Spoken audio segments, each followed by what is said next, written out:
नमस्कार, मैं हूं प्रदीप कुमार। आप देख रहे हैं पॉलिटिकल आइडिया। पॉलिटिकल आइडिया के आज के इस अंक में आप सभी दर्शकों का बहुत बहुत स्वागत है। मित्रों, आज हम बात करेंगे तमिलनाडु के राजनीति की और बात करेंगे इंडिया अलायंस की।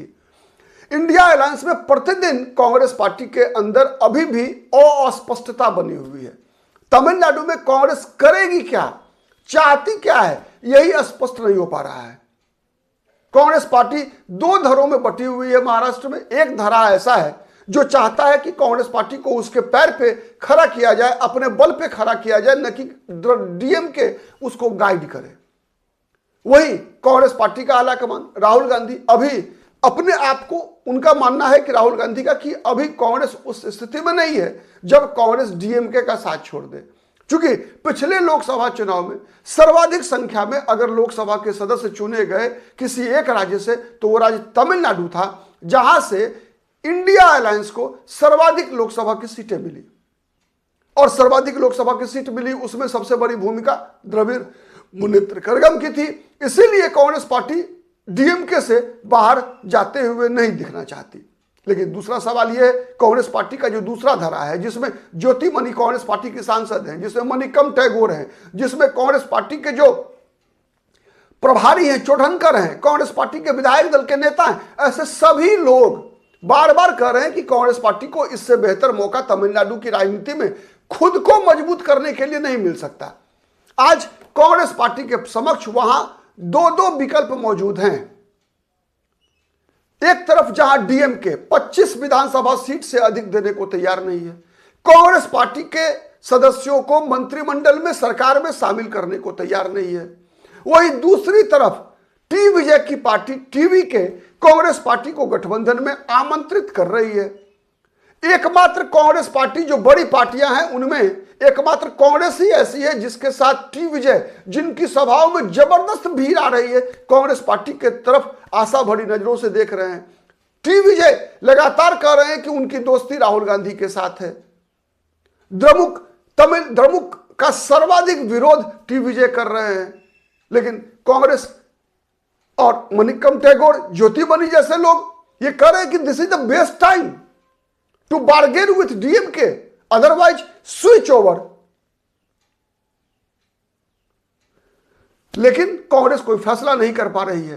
अब क्या हो रहा है? अब यह हो रहा है कि कांग्रेस पार्टी को वहां जो डीएमके के जो नेता हैं, डीएमके का नेता है, वो कह रहे हैं कि कांग्रेस पार्टी को हम म्युनिसिपैलिटी जो होता है ना, म्युनिसिपैलिटी, ठीक है, उसमें कुछ पद जो है दे देंगे। कुछ बोर्ड कॉरपोरेशन वगैरह जो होता है ना, उसमें सत्ता में हिस्सेदारी का मतलब हम बोर्ड कॉरपोरेशन वगैरह में जो है हम कहीं ना कहीं कांग्रेस पार्टी को कुछ दे देंगे। गठबंधन की राजनीति जो है सरकार में, मतलब चुनाव जीतने के लिए गठबंधन करेंगे, लेकिन सरकार में, दिल्ली में सरकार बनेगी, केंद्र में मनमोहन सिंह की सरकार बने, नरसिम्हा राव की सरकार बने, अटल बिहारी वाजपेयी की सरकार बने, देवगौड़ा की सरकार बने, हर सरकार में शामिल होंगे डीएमके के मंत्री। डी राजा होंगे, टीआर बालू होंगे, ये सब के सब शामिल होंगे।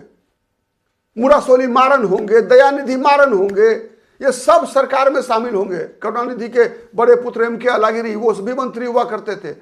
तो सब शामिल होंगे दिल्ली की सरकार में। लेकिन तमिलनाडु की सरकार में कांग्रेस पार्टी को जो है हिस्सेदारी नहीं देंगे। तब भी नहीं देंगे जब 2006 में डीएमके की सरकार कांग्रेस पार्टी के सदस्यों पर निर्भर थी, अल्पमत की सरकार थी, तब भी नहीं। साझा सत्ता में साझा जो है कहा। अब इन सब पर लगातार चल रहा है मामला। कनिमोझी लगी हुई है राहुल गांधी से बातचीत करने में, ठीक है, लेकिन एक तरफ कनिमोझी लगी हुई है राहुल गांधी से बातचीत करने में, वही तमिलनाडु में जितने भी नेता हैं डीएमके के, वो सब प्रतिदिन कांग्रेस को नीचा दिखाने का प्रयास कर रहे हैं। पिछले महीने पेरिया स्वामी, जो मंत्री हैं, ग्रामीण विकास मंत्री हैं, कहा कि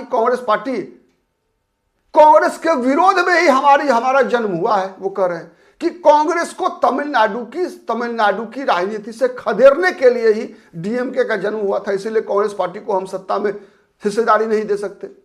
मित्रों, भक्त वत्सलम वो अंतिम मुख्यमंत्री थे कांग्रेस पार्टी के 1967 तक, जब उसके बाद से डीएमके, मतलब उसके बाद से तमिलनाडु की राजनीति केवल द्रविड़ पार्टियों के साथ पास है, डीएमके और एआईएडीएमके।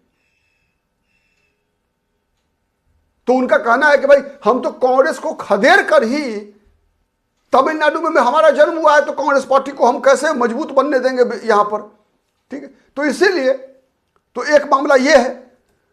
दूसरा मामला शुरुआत होता है तब अब जो मतलब डीएमके के नेता हैं थलपति ने कहा कि जिन जिन कांग्रेस के नेताओं ने डीएमके से अलग होने की बात की है, इन सबको कांग्रेस पार्टी अगले चुनाव में अगर टिकट दिया तो फिर औकात दिखा देंगे। थलपति ने कहा कि मणिकम टैगोर हो चाहे ज्योतिमणि हो, दोनों लोकसभा के सांसद हैं। ठीक है, विरुद्ध नगर से मणिकम टैगोर हैं, बेबाक बयान देते हैं, बेबाक बोलते हैं मणिकम टैगोर, और करूर से सांसद हैं ज्योतिमणि कांग्रेस की। इन दोनों ने लगातार कहा कि कांग्रेस पार्टी के सीटें बढ़नी चाहिए, सत्ता में हिस्सेदारी मिलनी चाहिए। इन मुद्दों को रखा है इन लोगों ने। तो अब राहुल गांधी को कांग्रेस पार्टी को चुनौती दी जा रही है डीएमके के नेता के द्वारा। पिछले महीने पेरिया स्वामी जो मंत्री हैं, ग्रामीण विकास मंत्री, उन्होंने कहा कि कांग्रेस पार्टी को तो हमने खदेड़ कर ही तमिलनाडु में सरकार बनाई है, इसलिए कांग्रेस यहां पर कुछ नहीं चलेगा, कुछ नहीं। केवल जो सीटें विधानसभा की आपको मिलती है, लोकसभा की सीटें मिलती है, लड़िए और अपने घर अपने आप में खुश रहिए। अब दूसरा दबाव कि अब ज्योतिमणि और मणिकम टैगोर को अगर टिकट ही नहीं मिलने देंगे हम, ये फैसला, ये घोषणा थलपति डीएमके के नेता का है। अब बताइए, अब इसका, और ये घोषणा कहां हुई है? जनसभा में हुई है, पब्लिक मीटिंग में हुई है कि ज्योतिमणि और मणिकम टैगोर, यहां तक कि कांग्रेस पार्टी के जो प्रभारी हैं चोडनकर, सीटों के लिए उनको भी बता दिया गया है कि आप एमके स्टालिन से मत मिलिए, आपको मिलने की जरूरत नहीं है। कनिमोझी जो है बात कर लेगी राहुल गांधी से। मतलब कांग्रेस पार्टी ने जिसे प्रभारी बनाया है तमिलनाडु में, उसे डीएमके के लोग मानने को तैयार नहीं है, उससे कोई बातचीत करने को तैयार नहीं है। मतलब कांग्रेस पार्टी के जो प्रभारी हैं तमिलनाडु के, उनसे एमके स्टालिन तो छोड़ दीजिए, डीएमके का कोई भी नेता बात करने को तैयार नहीं है। कनिमोझी दावा कर रही है कि वो राहुल गांधी से बात कर लेंगे। अब आप अनुमान लगा सकते हैं, राहुल गांधी जब तमिलनाडु के दौरे पर आते हैं तो एमके स्टालिन से मुलाकात नहीं होती। तो इस गठबंधन की और इस गठबंधन में कांग्रेस की स्थिति क्या है, आप इन बातों से समझ सकते हैं।